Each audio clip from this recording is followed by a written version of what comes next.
Good morning students. आज मैं आपको 31 जुलाई की worksheet number 12 10th class Hindi medium समझाने जा रही हूँ। इसका जो विषय है वो है दो चर के रैखिक समीकरण के युग में बदले जा सकने वाले समीकरण। मतलब जो समीकरण है हमारे पास, जो समीकरण क्वेश्चन में बनकर आती है या दी होती है, वो दो चर में रैखिक नहीं होती है शुरुआत में, लेकिन उसको दो चर में रैखिक रूप में बदला जा सकता है।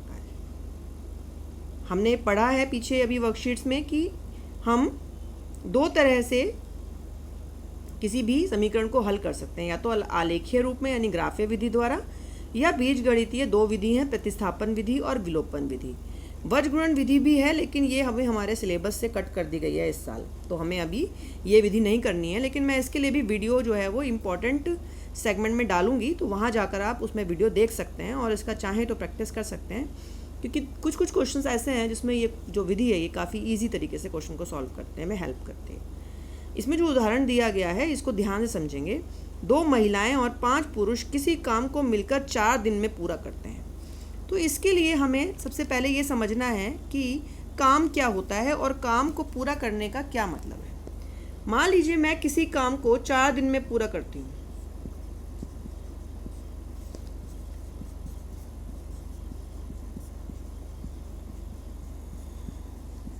मेरा किसी काम को पूरा करने का जो समय है वो 4 दिन है, तो मैं एक दिन में कितना काम कर लेती हूँ? एक दिन में किया गया कार्य कितना है, कोई बता सकता है? 1/4 भाग। मैं 1/4 भाग एक दिन में करूँगी, फिर 1/4 भाग दूसरे दिन में करूँगी, फिर 1/4 भाग तीसरे दिन में करूँगी और 1/4 भाग चौथे दिन में करूँगी। तो टोटल मिलाकर जब मैं इन्हें प्लस करूँगी तो मेरा काम 4/4 यानी कि 1 पूरा काम मेरा हो जाएगा। पूरे काम को 1 माना जाता है। सो इसीलिए जब हमें दिन पता होते हैं तो हम उसको क्या करते हैं, रेसिप्रोक कर देते हैं, उल्टा कर देते हैं, 1/, में कर देते हैं, तो हमें पता चल जाता है कि एक दिन में कितना कार्य किया गया है। तो इस प्रश्न में हम मान लेते हैं कि एक महिला एक दिन में, माना हमने, क्या माना हमने, एक महिला अगर अकेले करती है कार्य को तो कार्य करने में कितना समय लेगी?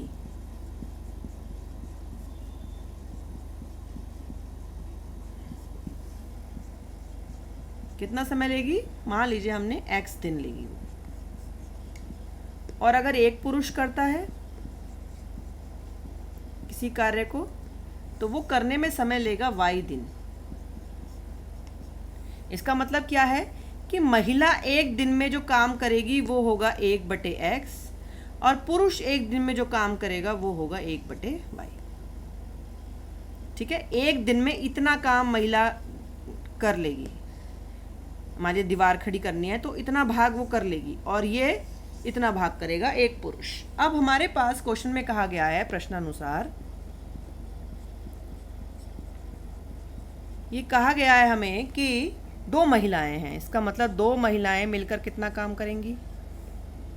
ठीक है, अब साथ में 5 पुरुष भी हैं, तो यानी, और वो मिलकर 4 दिन में काम को पूरा करते हैं। इसका मतलब 1/4 भाग वो एक दिन में कर लिया। एक दिन की बात हो रही है। एक दिन में 2 महिलाओं ने इतना काम किया, 5 पुरुष ने इतना काम किया और मिलकर इतना काम किया। अब इसको हम लिख सकते हैं। ठीक है, ये हमारी समीकरण नंबर 1 हो गई। अब प्रश्नानुसार दूसरे में कहा गया है 3 महिलाएं हैं, यानी 3 और 6 पुरुष हैं, और मिलकर 3 दिन में कार्य को पूरा कर लेते हैं। अब यहाँ पर हम देख सकते हैं कि जो ये x है इसकी घात 1 नहीं है, -1 है, क्योंकि ये बटे में आ रहा है, नीचे आ रहा है, तो घात जब ऊपर जाएगा तो इसकी घात -1 हो जाएगी। तो ये रैखिक समीकरण का रूप नहीं है। लेकिन अगर हम चाहें तो इसको रैखिक समीकरण के रूप में बदल सकते हैं, चर को बदल के। कैसे बदलेंगे? हम 1/x को p मान लेंगे और 1/y को हम क्या मान लेंगे, q मान लेंगे। अब ये p और q हमारी मर्जी है, हम a b ले सकते हैं, u और v ले सकते हैं, s और t ले सकते हैं, कोई भी, इन दोनों के अलावा कोई भी 2 चर हम ले सकते हैं। तो ये क्या बन जाएगा, 1/x की जगह क्या आ जाएगा, p। इसका मतलब 2p प्लस 5q ठीक है, 1/y की जगह q, ये रहा 1/4। क्लियर है यहाँ से? अब ये 4 को हटाने के लिए हमने क्या सीखा था, k लगाकर हम इसे क्या करेंगे, 4 से मल्टीप्लाई कर देंगे तो हमें मिलेगा 8p प्लस 4 पंजे 20q बराबर 4/4 यानी कि 1। हम इसको डायरेक्ट भी लिख सकते हैं, कितना, 1। तो हमें मिलेगी समीकरण नंबर 3। अब हम दूसरी वाली में रखेंगे 2 में, तो क्या मिलेगा, 3p प्लस 6q बराबर 1/3। अब इसको भी हम किससे गुणा करेंगे, इसको हम गुणा करेंगे 3 से, तो हमें क्या मिलेगा, 9p जमा 18q बराबर 1। तो ये हो गई हमारी समीकरण नंबर 4। अब अगर हम इस समीकरण को देखें तो ये रैखिक रूप में है, क्योंकि p और q ऊपर आ गए अब, और ये भी रैखिक रूप में है। इसका मतलब ये जो समीकरण थी ये थी कि जिसको रैखिक समीकरण के रूप में बदला जा सकता था। हर एक समीकरण नहीं होगी ऐसी कि जिसको आप रैखिक समीकरण के रूप में बदल लें।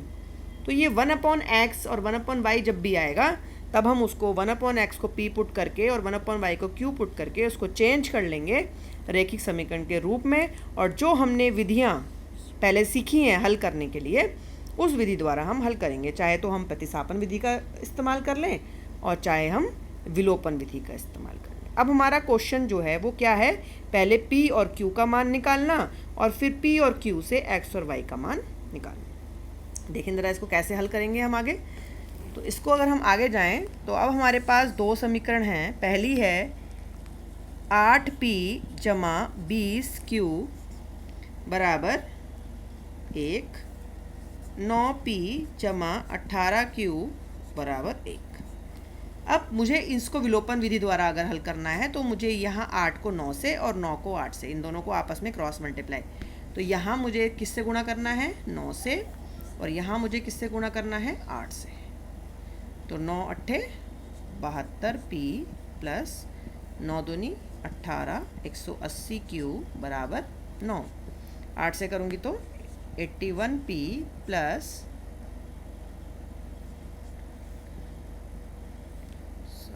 72p और 64 6 और ये 14q बराबर 8।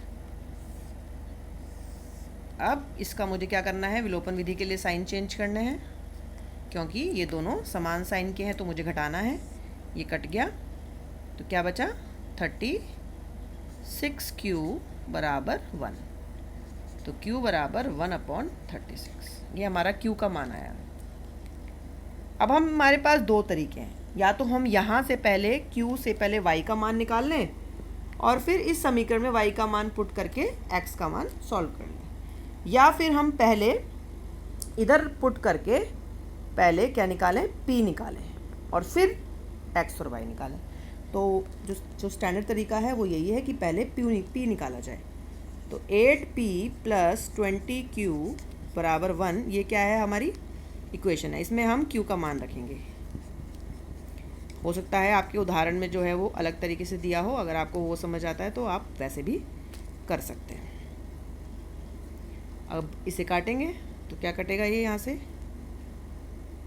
4 5/9, तो 8p बराबर 1 माइनस 5/9। अब इसको माइनस करेंगे तो ये 9 माइनस 5/9 यानी कि 4/9। 8p का मान हमारा आ गया 4/9। तो अगर हमारा 8p बराबर 4/9 है तो p बराबर क्या होगा, ये 8 नीचे आएगा और 4 से कट जाएगा और बचेगा 1/18। ये क्वेश्चन थोड़ा लंबा होता है, गलती होने के चांस रहते हैं, तो ध्यान से करना है। तो ये हो गया। अब हमें यहाँ ध्यान से देखना है कि हमने किसको p माना था, किसको माना था, 1/x को, और इसका आंसर कितना आया, 1/18। अब हमें इसको दोनों को उल्टा करना है। x का क्या मानो, इसको उल्टा करूँगी तो x मिलेगा और इसको उल्टा करूँगी तो 18 मिलेगा। तो x का मान क्या हो गया, 18 हो गया। इसी तरीके से q का हमने क्या माना था, 1/y, और हमें q का मान कितना आया है, 1/36। तो यहाँ आप देखकर बता सकते हैं मुझे कि y का मान कितना आएगा 36। इसका मतलब अगर एक महिला काम करेगी तो वो 18 दिन लगाएगी और अगर एक पुरुष काम करेगा तो वो 36 दिन लगाएगा। उल्टा नहीं हो रहा है, महिला कम दिन लगा रही है और पुरुष ज़्यादा दिन लगा रहा है। ऐसा जानबूझकर किया जाता है जब प्रश्नों को सॉल्व किया जाता है, ताकि ये चीज़ समझी जा सके कि ज़रूरी नहीं है कि किसी काम को करने में पुरुष ही कम दिन लगाएंगे। हो सकता है कोई काम ऐसा हो जिसमें महिलाओं की एक्सपर्टाइज हो, उसको अच्छे से आता हो और वो जल्दी कर ले। इस तरह के क्वेश्चन फ्रेम किए जाते हैं जिसमें बच्चों के दिमाग में ये ना आए कि महिलाएं जो है वो काम स्लो करती हैं, पुरुष जो है वो तेज़ करते हैं। इस तरीके से क्वेश्चन फ्रेम किया। तो महिला जो है वो काम को 18 दिन में कर लेती है और पुरुष जो है वो 36 दिन में काम को करता है। ठीक है, डबल दिन लगाता है उसी काम को करने में। तो मेरे हिसाब से समझ में आ जाना चाहिए। अब इसमें आपको, जबकि बस वर्कशीट है उसमें 3 है, प्रश्न 1, प्रश्न 2 और प्रश्न 3। प्रश्न 1 में तो पूछा है अद्वितीय हल का अर्थ क्या है, तो ये यहाँ पर दिया हुआ है इसका उत्तर। अद्वितीय हल का मतलब है केवल एक हल, एक ही हल। उसके बाद इसमें आपको समीकरण दे रखी हैं, इसको आपको 1/x की जगह p और 1/y की जगह q रख के सॉल्व करना है। और ये जो उदाहरण है, ये जो क्वेश्चन है प्रश्न नंबर 3, ये बिल्कुल उदाहरण की तरह है। तो ये तीनों प्रश्न आपको होमवर्क में करने हैं और ये वाला जो उदाहरण है ऊपर वाला, इसको नोट करना है। ऊपर से आपको नोट करने की ज़रूरत नहीं है, आपकी मर्ज़ी, आप चाहें कर सकते हैं, बट इसमें इतना कोई ऐसा यूज़ नहीं है। लेकिन इस उदाहरण को ज़रूर नोट करेंगे और आपकी बुक में जो लास्ट एक्सरसाइज है चैप्टर नंबर 3 में, उसके क्वेश्चन और उदाहरण करने की कोशिश करेंगे। ये क्वेश्चन 4 नंबर में आता है, तो इसीलिए हमारे लिए ये इम्पॉर्टेंट हो जाता है। अगर हमें अच्छे मार्क्स लेने हैं या पासिंग मार्क्स भी लेने हैं, तो एटलीस्ट मान लीजिए हम लास्ट के स्टेप तक भी नहीं पहुंच पा रहे, तो एटलीस्ट हम p कैसे रखेंगे, q कुट कैसे करेंगे, मल्टीप्लाई किससे करेंगे, तो थोड़ा सा हम उसको कोशिश करें तो हम इसका अभ्यास करके इसको सीख सकते हैं। Thank you.